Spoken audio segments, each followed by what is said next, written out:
안녕하세요. 오늘은 중리동 마을 이야기를 하려고 합니다. 원래 중리동은 송촌의 중간에 있는 마을이라는 의미를 갖고 있는데요.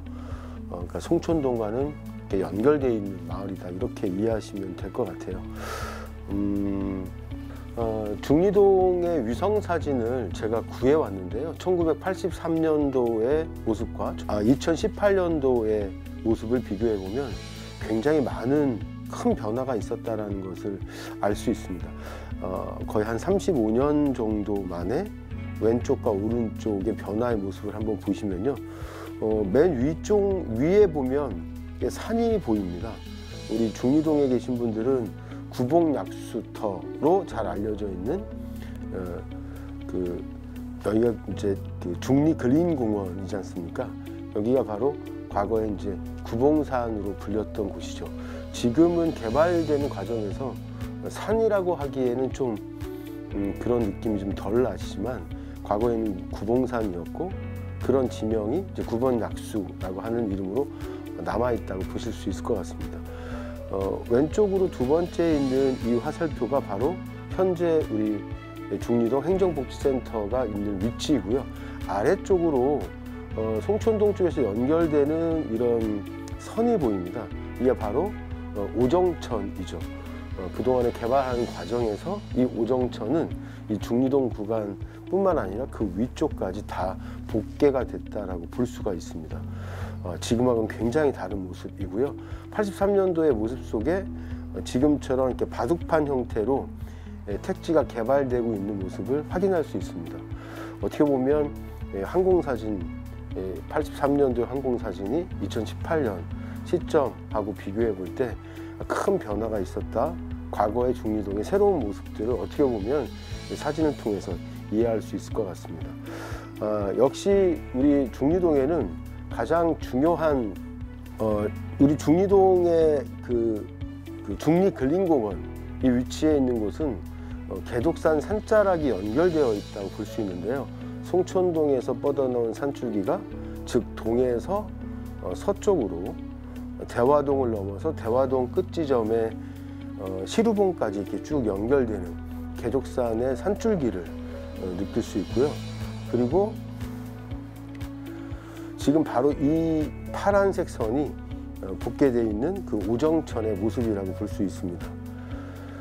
오정천은 옥류각이라고 잘 아시죠? 왜 선비마을 4단지 뒤쪽, 5단지 뒤쪽으로 연결되는 그 지하 통로를 통해서 옥류각, 그다음에 비례함으로 올라가는 그쪽에 있는 그 산이 바로 매봉이라는 산이죠.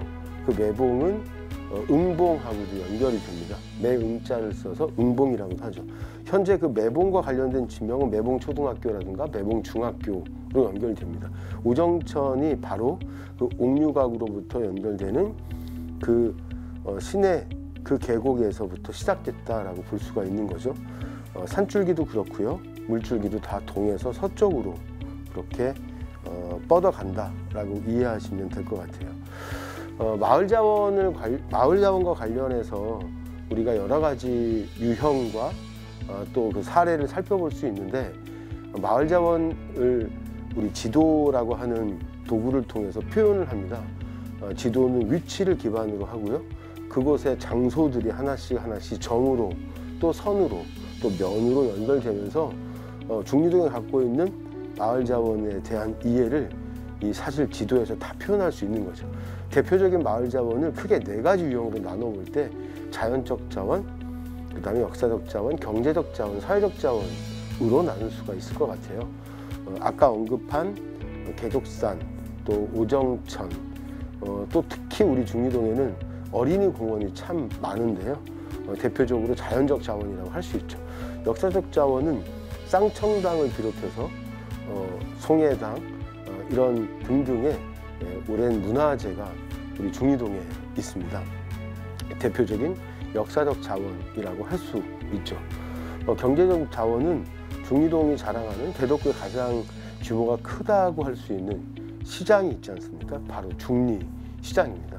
어떻게 보면 중리 행복길도 그 상가 밀집 지역이라고 할 수 있죠. 이런 다 경제적 자원이고요. 사회적 자원은 사람과 공동체를 이야기합니다. 주민조직들, 마을공동체, 또 봉사단체, 동호회, 또 마을에서 다양한 활동을 하는 활동가, 예술인 이런 등등의 사람들을 우리 사회적 자원이라고 할 수 있어요. 지도를 만들 때 이런 자연적, 역사적, 경제적, 사회적 자원들이 골고루 지도에 표시가 된다면 굉장히 풍부한 정보를 지도를 통해서 알 수 있는 굉장히 좋은 자료가 되겠죠. 가운데 있는 마을 바로 중리동입니다. 송촌은 과거에 상하 송촌리라고 했거든요. 그 중간에 있는 의미를 담고 있습니다. 1928년 지도에 보면 중천동으로 지금 우리가 행정동 이름을 쓰고 있는데요. 중리라고 이렇게 지명이 확인이 됩니다. 중리동에 1974년도, 아까는 83년도에 지도를 봤는데 항공사진을 보셨는데요. 그 항공사진 속에는 이제 택지가 개발되는 모습을 봤다면 그 이전 한 10년 전의 사진을 보니까 완전히 한적한 농촌의 모습을 갖고 있다라고 생각이 되네요. 위에 있는 이 화살표가 바로 구봉산, 지금의 중리근린공원을 이야기하는 거고요. 아래쪽에 노랗게 표시되어 있는 지역이 대표적인 중리동의 마을이었는데 바로 이 위치 정도가 현재 중리동 행정복지센터가 있는 곳이라고 할 수 있습니다. 이렇게 지금 물줄기가 보이는 이제 이곳이 바로 이제 오정천이라고 할 수 있죠. 현재의 중리근린공원의 위치 비교해 보면 아까 중리동 행정복지센터의 지금의 큰 어떤 그 개발로 인한 변화, 과거의 74년도 사진하고 비교해 보면 한적한 마을이 또 아주 번성한 이런 어떤 마을로 변한 모습을 보실 수 있습니다. 중리동에는 가장 대표적인 어떤 자원, 역사적 자원이라고 한다면 인물하고도 깊은 관련이 있죠. 우리가 송촌에는 대전의 법정동 중에 유일하게 특정 성씨의 동입니다. 송씨들이 많이 살아서 송촌동이라고 하는데요. 바로 쌍청당의 주인도 송유라고 하는 분입니다. 이 송유의 호가 바로 이제 쌍청당이고요. 그분의 별당 당호의 이름, 집의 이름이 바로 쌍청당인 거죠. 쌍청당은 몇 가지 특징이 있고요. 대전에서는 기네스에도 올랐는데 우선 기네스에 오른 내용을 먼저 소개한다면 이 건물이 처음 이제 지어진 것은 1432년입니다. 현존하는 대전에서 가장 오래된 건축물이라고 할 수 있습니다. 이 쌍청당은 특히 다른 민가 건물과 달리 단청을 하고 있는데요. 쌍청당이 만들어지는 그 건립 당시 1432년경에는 단청을 민가에서도 했다라고 합니다.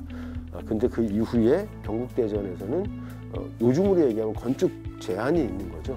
민가에서는 단청을 하지 못하고 국가와 관과 관련된 또 특히 사당이라든가 절과 관련된 시설만 단청을 할 수 있게 바뀌었지만 그 이전의 건물이나 단청의 모습을 우리가 지금까지도 연결해서 볼 수 있습니다.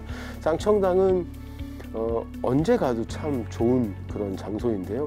특히 4월 말에서 5월경에 피는 철쭉과 연산홍이 굉장히 풍성하게 아름다움을 뽐내고 있습니다.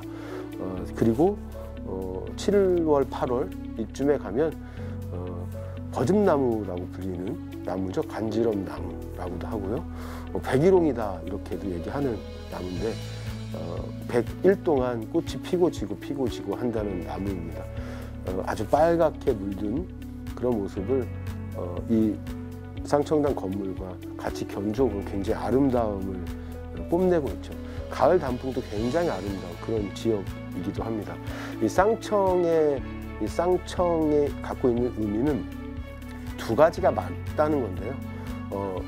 하늘을 바라볼 때 먹구름이 껴 있고요. 바람이 맑게 불면서 먹구름을 걷어내고 맑고 밝은 달을 본 거죠. 바로 이런 모습이 바로 쌍청이라는 의미를 담고 있습니다. 아마 이 집 주인이 그런 성품을 갖지 않았을까라는 생각이 들고요. 쌍청당은 이 정도로만 소개를 하겠습니다. 현재 대전에서 살고 있는 은진송 씨들, 심지어는 회덕송이라고 부르는데요. 이런 분들은 바로 이 송유 쌍청당의 후손들이다라고 볼 수 있습니다. 가끔 묻죠. 파남동에도 쌍청회관이 있는데, 이런 분들이 있는데 바로 쌍청당의 묘소가 그곳에 있는 거고요. 쌍청당에 거주했던 집과 특히 이 쌍청당 별당은 바로 대덕구 중리동에 위치해 있는 거죠.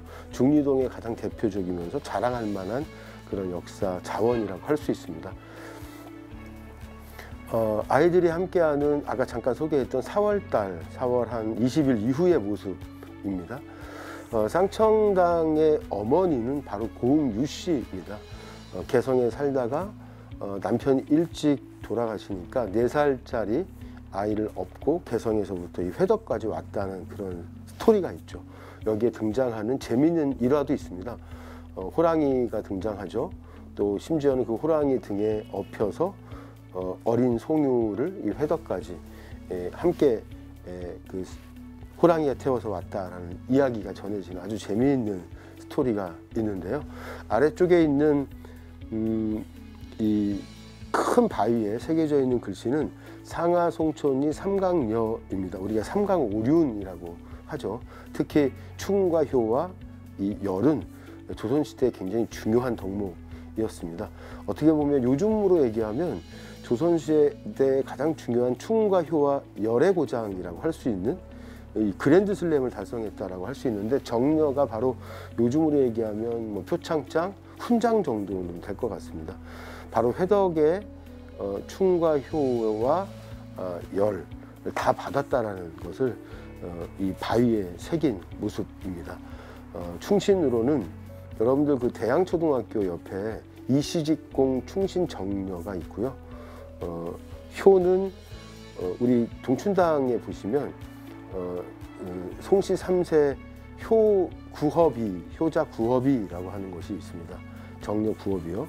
그리고 마지막으로 바로 이 열은 바로 이 고흥유 씨가 해당이 되는 거죠.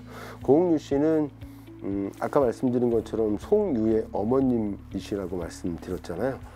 개성에서 올 때의 스토리가 있는데, 그 스토리는 잠깐만요. 먼저 요 비석을 잠깐 살펴볼게요.